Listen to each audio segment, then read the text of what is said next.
recent show I saw, and one that is easily my favorite of the season, if not the year so far, and that is, as the title of the video suggests, Hisone to Masotan. Hisone is a military fantasy show about a dragon pilot. Think How to Train Your Dragon, but with less Vikings and more Japanese self-defense force. The thing that really impressed me here is just how the show feels. It's a show that just puts a big grin on my face throughout the entire thing. And really just a pure fun show, but not in the absurd feel like Cajun, like more of an innocent type of fun. And I think a lot of this is the whole sense of adventure, especially when you're seeing Hisone and the dragon flying. It's kind of like the sense of adventure and wonder we got last season in place further than the universe, or like the movie Little Nemo from a years ago. Part of this comes from the art style here, which is kind of basic, especially compared to like more high detail backgrounds that we're used to. But because these basic cartoony designs and animations really amplifies the childlike sense of wonder, and the episode will not just barely look as good with the more conventional style. Plus, the dragon portrays such a cute and fun way, not super dangerous like dragons in other media, though that may change as the show goes on.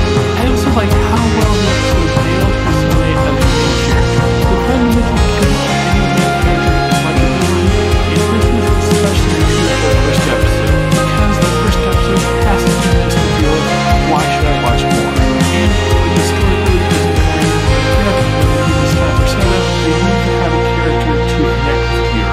And Hisone's character is a big value factor for wanting to see her. She is very relatable in that she does not know what she wants to do with her life. She is overwhelmed by everything. She wants to do something that only she can do, but has no idea what it is. And the first scene is like friends with each other and talk about how they should follow their heart, or they'll just figure it out along the way. But really, that doesn't give the person much traction. She ends up kind of stumbling into a self-defense force, not unlike many of us through college or hard careers, just to know that she is beginning without much protest.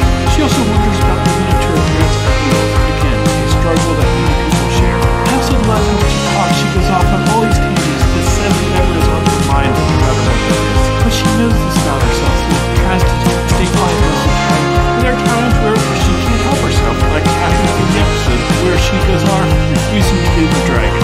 Because she is so relatable, and because this cool want to see her.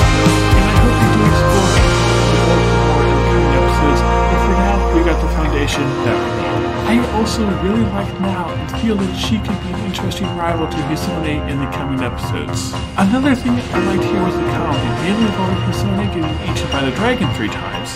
This reminded me a lot of Konosuba with the frogs, and I think there's also a lot of irony here with the fact that the dragon kept eating her, but only did so in Hisone because the dragon liked the taste of flip-flops. I feel like the show is saying something here, how we often stumble into the great things we can do only by pure chance. So, that leads to the question, where will the show go from here? Well, obviously, it could just be a fun, lighthearted adventure, which would make for a great show. It would not have to be all that serious, have just enough of a story to keep it interesting, and it would be a fun, relaxing time that I would enjoy greatly. But I'm not convinced it'll be that simple, that it doesn't have a few big surprises in the same. Remember Maiden of this house too? I'll start off fun and adventurous.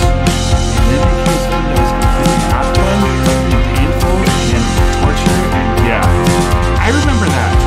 But now, I'm not saying this will definitely go that direction, but I think there's enough evidence to expect that there is something more at the end of the scene so far. First of all, this is a villain's anime, which tend to be mostly serious and not super dark, like shows like My Hero Academia, Bob's Burgers, Stray Dogs, Morgan, all have their share of really dark moments. Also, this is a villain's original, but I can't say I always like them. They're not the shows to be written off as ordinary. Look at Concrete Revolution or Space Jam. Those shows are not those that are just easily forgotten. Plus, this is a Netflix anime, and all the new anime from Netflix this year have been rather dark and serious. So maybe this will be the exception, but I'm really doubting that. Look at the staff behind it too. You have Mari Okada as one of the writers, known for many melodramatic works, directors who have worked on Kiznevere and the Evangelion movies, plus the sound director who worked on Made in Abyss, Penguin Drum, and Your Name. While such big names don't necessarily mean this show will be good, it tells me that this show is at least aiming to be something special. What that means or how much it will succeed, we'll have to see. But I think this one is worth trying, and I hope I've convinced you to at least try this first episode. Whether it remains a simple fun show or take a much darker turn, I really do think this will be one of the best shows of the year. So tell me what you thought of the show if you've seen it. Anyway, thank you for watching, and I will see you all next time.